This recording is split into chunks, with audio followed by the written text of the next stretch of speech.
Stephen, I want to come to you.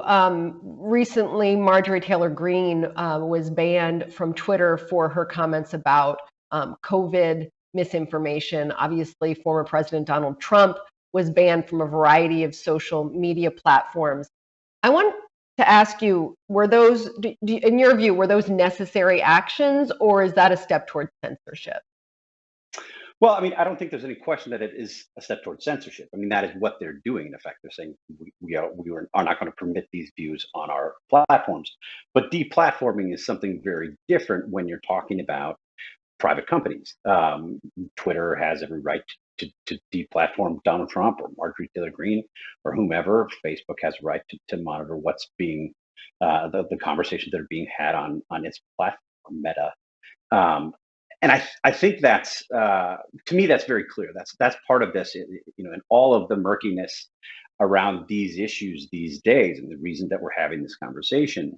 That part at least is clear. What I think is more difficult is sort of the obligations and the wisdom or the prudence of these companies in taking those steps. I mean, one of the reasons that we have seen growing calls for censorship, sort of a growing movement away from free speech, in particular on the right, is this sense that there are two sets of rules. Facebook and Twitter going after prominent conservatives, deplatforming them, shutting down individual posts. There was a controversy this week where Facebook effectively shut down a conservative children's book publisher, later calling it an error.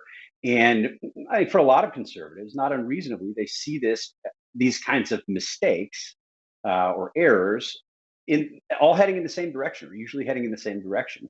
And the response from conservatives, too many conservatives in my view, has been to say, okay, we need to take away these protections for these tech companies under Section 230 of the 1996 Communications Decency Act. I think it's the wrong answer.